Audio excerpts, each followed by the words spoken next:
Shabbat Shalom everyone, Parshat Tetzaveh, and here I am, as you can see from the background, very close to Har HaBeit, on the complex known as Beit Rand. Beit Rand, who bought the complex 130 years ago.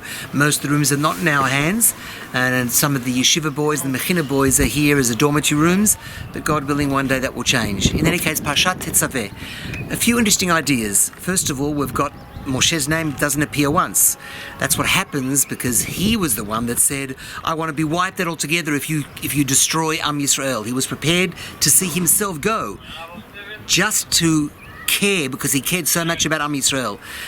By opening his mouth, his name ended up not being in the parsha. But from there you see something else very special about how we're meant to really care about the other in Am Yisrael. The Mesiras Nefesh that he had, he was prepared to go himself, to not be anything. If Hashem went through with destroying Am Yisrael after the Egel HaZahav, is something very special about Mesiras Nefesh, which is something else that we see throughout even these neighborhoods. You know, the families that are living in Kfar Temanim, in Malea Zitim, in Kidmat Zion, in the Old City. There's enormous Mesiras Nefesh there. The other thing in the parasha is, of course, the breastplate. The Kohen, we know that he had to have it on him all times. All 12 tribes were written there, the 12 different stones, and it had to be on his heart. He had to be non-stop, all day, every day. He had to feel and associate and be as one with Am Yisrael. Every single part of it, of Am Yisrael. That's what you call pure arvut. And I read something very nice about arvut not long ago. That arvut is more than what we think. You know, to feel for the other, to identify with the other.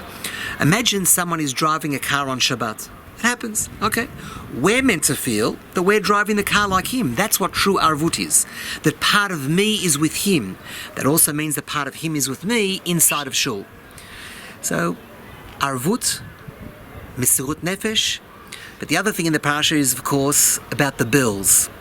Did you ever wonder why the Kohen Gadol, when he went to the Kodesh Kodashim, had to have bells of all things on this glorious, magnificent, royal garments that he was wearing? He had to also wear bells. Do you know why? Because he had to let someone know that he was coming. Hashem doesn't know that he's coming. From there is a beautiful lesson to be learned. And there's even a halacha, I'm not sure if it's a halacha, but something close to a halacha, that it's even when you come back into your own home, it's derech eretz to knock, to let people know that you're coming. You never know what's happening on the other side.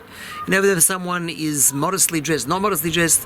Be careful when you go in even into your own home. And we learn that from the Kohen Gadol.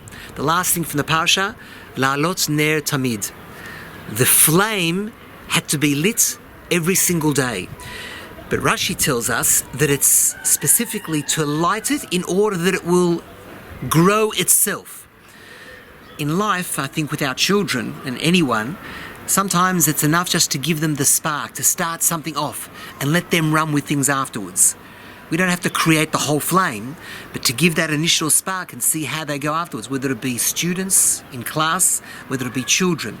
Lahalot ner tamid, by just starting them off and letting them run with the way things should go. That's the parsha.